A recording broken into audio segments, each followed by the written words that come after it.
Hello there everyone, Ashnflash here, and welcome on into my spoiler review of Lightyear. And I don't know if I've ever done a review for any of the Disney animated movies, but Toy Story is a big part of my childhood, and we had Lego sets based off of Lightyear, so I just have a lot to say about this movie. There's going to be non-spoilers, spoilers, and then Lego talk, where I'll talk about how the sets did and just some ideas for other sets that we could potentially get from this. So non-spoilers. I guess just a brief history of like my Toy Story experience. I was born in '98, so I was born after the first movie, but then I was really young when the second movie came out, and one of my very first memories is going to Disneyland in California, and I remember just all of the big hype around Toy Story 2 with just all the merch for it and everything, and all the gift stores and everything like that. That for some reason the shop at the end of It's a Small World is what's locked in my mind. So Toy Story has been just like, it's one of my first memories, and it's been a part of my life for as long as I can remember. So it's huge to me. And I was really excited when they announced this movie. I was sad, no Tim Allen, but I was excited for Chris Evans because I love Chris Evans, and just the premise of it I thought was really interesting. That this is going to be the movie that Andy saw back in theaters in 1995. So I was excited about that. This is what the toy is based off of, this movie, and all that, all the talk going into it, and just some of the explanations that like directors and writers were giving of about how the Star Command movie and the show were sort of like how Ghostbusters has like the more real and dramatic, I guess, more serious movie, and then they've got the animated show that came along with it. So I really enjoyed that. I enjoyed their explanation of that in-universe for Toy Story. So I had a lot of expectations going into this, just hearing some of the people that were involved with this, and I wasn't a big fan of Toy Story 4 and how things sort of were handled there, specifically with the character of Buzz Lightyear. Just briefly, I guess, just going into it was how he was just so insecure and needed to check with his inner voice or whatever that was. Meanwhile, in the first three movies, he's leading missions. He rescues Woody all by himself. He's doing all these things. It's just so pathetic. They just made him, for whatever reason, a joke in that one, and I just did not like his treatment, and I'm not a fan of the ending. Anyways, so I'm not happy with what seems to be this milking of my favorite movies and childhood movies that were left off so perfectly in Toy Story 3. And I was really looking forward to Lightyear, and I was like, man, they should do a Woody's Roundup Disney Plus TV show. That'd be really cool. Just to, like, they're doing Lightyear. Let's do that too. I think it would be really awesome to have the final hour of Woody's Roundup and stuff like that. But yeah, after this movie, they just, I don't even know. I can't really say without spoiling what it was specifically. There's not a lot of lore when it comes to Buzz and Zurg and Star Command, but they blatantly ruin it. They blatantly ruin it, and they blatantly ruin, I guess, just certain elements of those original two movies, which upsets me beyond reason. Like I'm so angry about that, and even just how, like, just some of the equipment and stuff.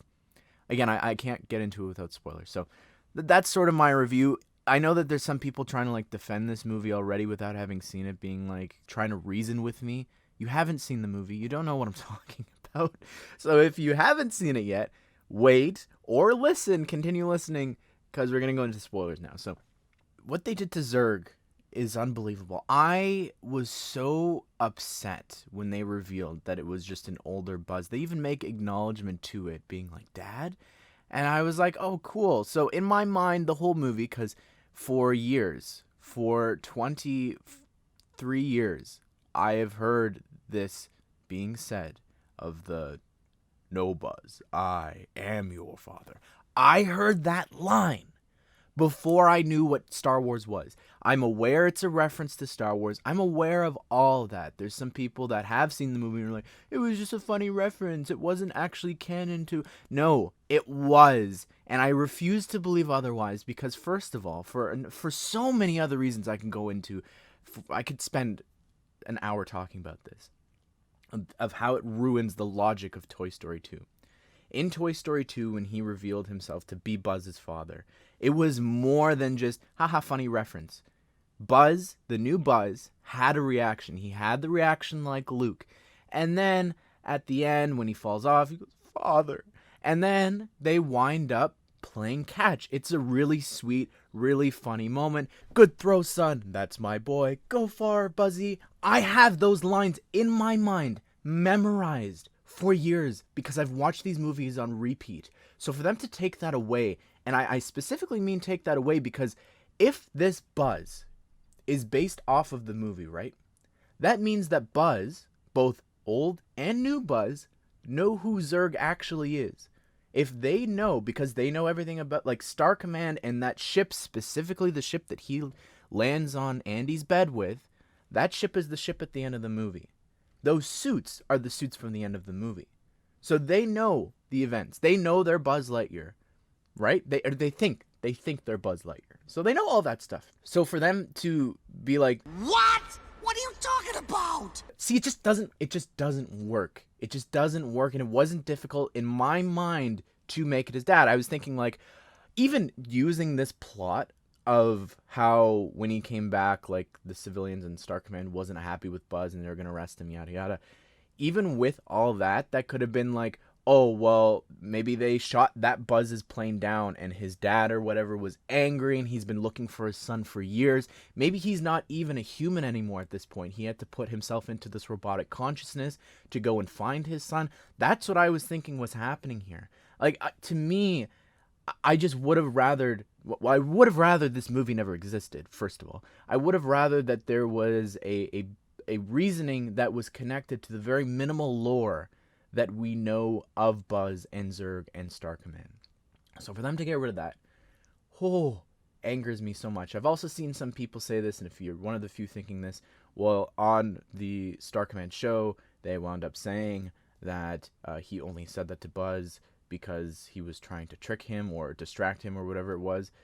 It doesn't work, because any reasoning given in the cartoons and in the animated show, which I don't believe are technically canon. I mean, it's not even on Disney Plus. It's like, I'll use Star Wars as an example. Imagine if when they did the prequels, it turned out that Anakin actually wasn't Luke's father, and that it was just Luke traveled back in time and became Darth Vader.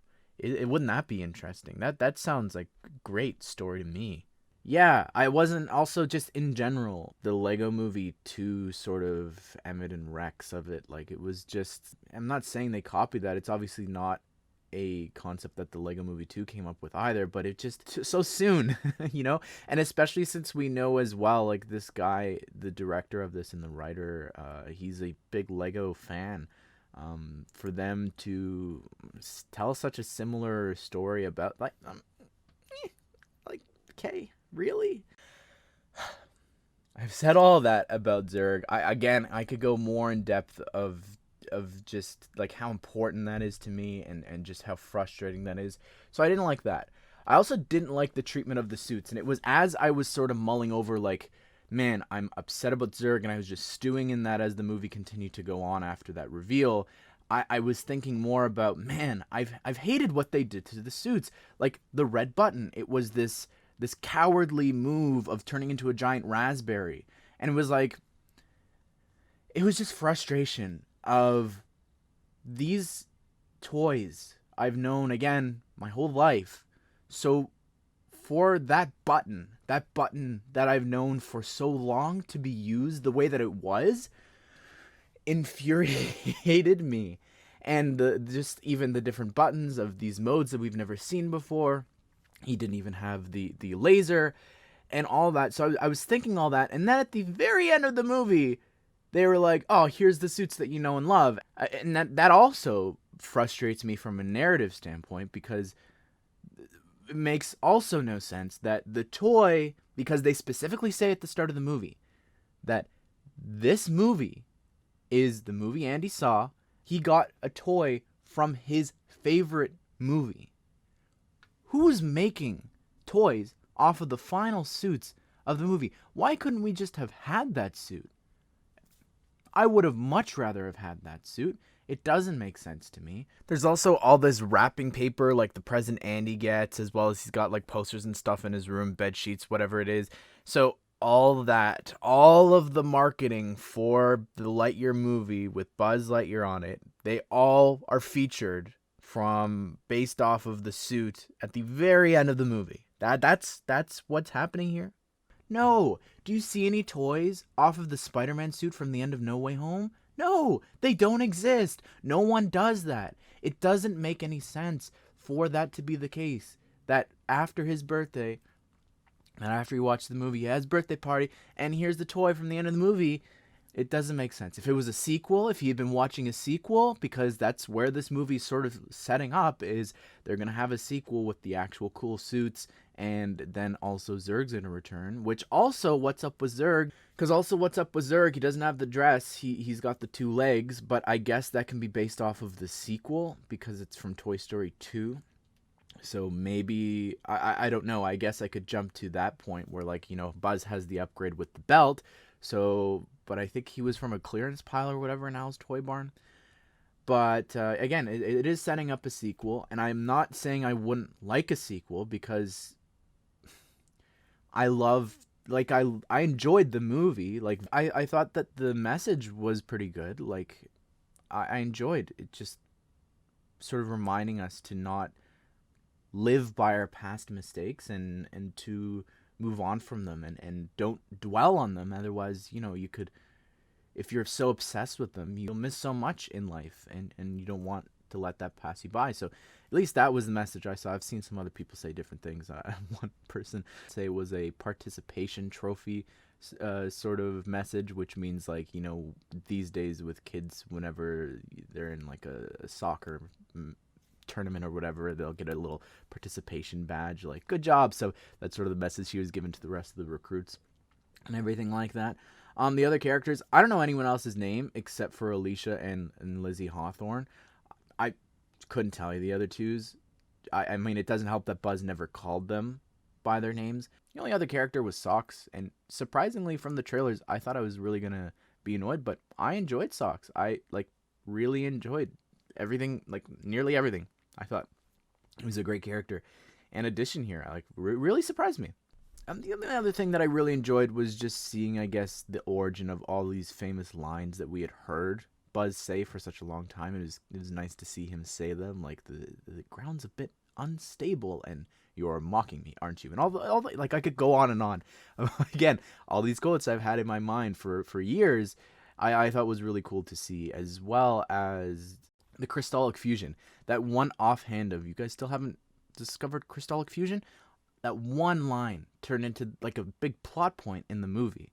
That was awesome. I really thought that was cool. All right, Lego talk. The sets, I think they did a pretty good job of representing the movie, honestly. Like, I think that the Cyclops chase is a really cool set. I think that, just from the start of the movie, really cool. As well as, like, I want more Cyclops in general, and it's 4+. It's easy to remove the arms, just like we saw in the movie. So I think it's great. The next one was the Zurg battle, and again, like, I think Zurg is an incredible set. I did a review of this, and it's a cool looking mech and everything like that. Bit expensive, but really awesome to still have. And again, the figures in there are really cool, and there's exclusive figures in every set, which I love. And in the last one, the XL15, again, really great. I just wish that instead of the Zap outfits, it would have been the Space Ranger ones, like, just getting those different suits. Like, as a kid, I think I had a blue Lightyear, so it would have been really awesome to see and get that here in Lego form, but potentially maybe in more sets, because, again, there's a lot of suits there. Like, you could get the rookie one, and then you could get the blue one as well. But in terms of, like, sets, I wouldn't go with, like, a location. I know I've said that I want play sets, but I can't really think of, like, a specific one where, oh, this would make for a good set. The Zurg ship would be really cool to get. Again, I'm not sure how you would do that, because just in terms of minifigure scale, like, would you put Zurg in another set? I just don't think that would make sense. Maybe you could get Zurg in minifigure form, like who that is and everything, but yeah, I don't know. And maybe the other socks as well you could get in that set, but there's so many beautiful ships that are being turned into toys as well that are just really awesome that I really recommend watching the documentary talking about the making of the movie. Again, while I'm not happy with the movie, just if you're a Lego fan, the director is too, and he has a huge collection. They show it in the actual documentary, and he, instead of drawing sketches for the ships, he brick built them. So yeah, I think that would be really cool. I know that maybe you might be thinking I'm being a bit too hard and negative on this, but again, like I said, I think I've adequately said how much those movies mean to me. So, not happy. Not happy. I know that maybe you're younger and you knew what Star Wars was first and whatever. You just thought, you know, I, I, I don't want to get into it again. I'd love to hear your thoughts, though. What do you think of this? Hope you guys did enjoy the video. Hope you all have a great day. I'll see you all in the next one.